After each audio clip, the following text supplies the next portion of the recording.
Hey everyone, Anthony Fantano here, internet's busiest music nerd. I hope you're doing well. We have some not such good news for Justin Bieber at the moment. He is going to be releasing his new LP Justice this Friday, very soon. It's around the corner. He's been promoting it. Teasers out. People have been reacting to that. I'm not too crazy about it, but it's better than yummy. You got that yummy, yummy, yummy, yummy, yummy. I feel like Justin at this moment needs a positive album reception, considering how many lukewarm and negative responses there were to his last LP, considering how weird and generic of a single Yummy was, and how he really struggled to get people to stream that track and had to promote it over and over and over and over and over. He really needs to bounce back a little bit on this new LP. And that is not looking very good, with there now being sent to him a cease and desist order from the electronic music duo Justice. As this piece over here in Pitchfork says, the French duo claims that Bieber did not seek permission to use its trademarked font featuring the lowercase t in Justice rendered as a cross. Justice and Ed Banger Records actually have reason to be following up on this because, in a quote here, apparently back in May of 2020, it is said that Bieber's team emailed them asking to be looped in with Justice's graphic designer to discuss a logo. We tried to set up a call between Bieber's team and our designer, but the call was never completed and the conversation ended there.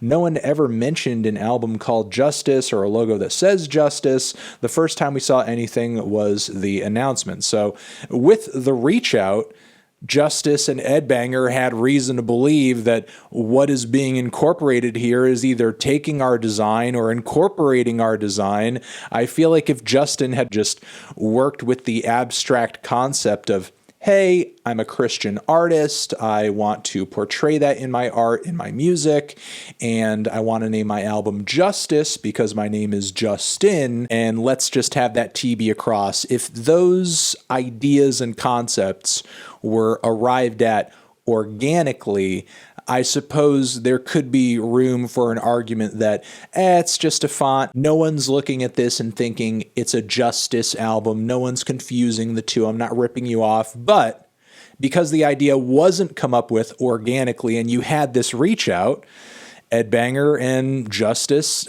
seem to think there's a there, which there may in fact be. And it's certainly interesting that Justice has gone right for the jugular with the cease and desist over here. Now, I don't know if there were any legal moves made before this to do all of this like quietly or whatever, and maybe come through with a settlement or some monetary agreement, but a cease and desist right before the release of your album is not good. It's not great. I mean, I suppose in the age of digital releases, it's not the end of the world, because maybe the quickest fix on this is to just put out a different album cover and you could still call the record Justice, I suppose, if you wanted to. If we scroll down here, we see the actual logo on the Justin record, which again, visually is not something that I would look at personally and say, okay, you know, that's like the Justice logo. That looks exactly like the Justice logo. That's the Justice logo all the way. We also have the Ed Banger account over here on Instagram kind of poking fun at Justin having drawn the logo over here, just kind of pointing out the similarities between that and the original Justice logo, which you can scope right here if you want to get a better look at it. Now this and this over here don't necessarily read to me font-wise as being all that similar. I mean, obviously it's the word Justice, and there is a cross, being placed at the center of all of it. But, Justin's logo over here is far less symmetrical. The is way more boxy. And look, I'm sure these are arguments that Justin and Def Jam and his team are going to be arguing as they try to make their case for the usage of this logo if they continue with it.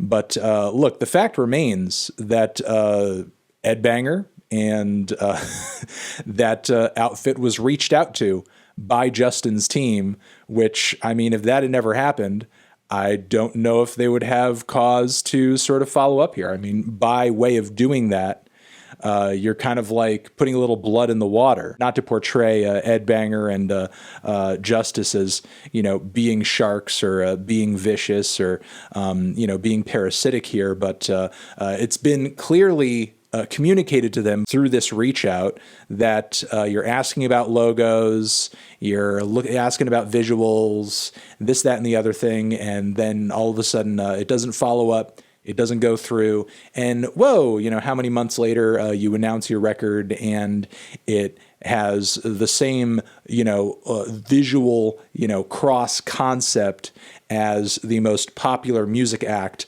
on your label. So honestly, as maybe unnecessary in the grander scheme of things as this cease and desist and this pursuit may be, I think it's Justin and his team that kind of put themselves in hot water on this one, either by way of just like literally ripping off the concept and not following through, not dotting their I's and crossing their T's. Over here next to my head is another video that you can check out. Hit that up or the link to subscribe to the channel. Anthony Fantano, Justin Bieber, Justice, forever.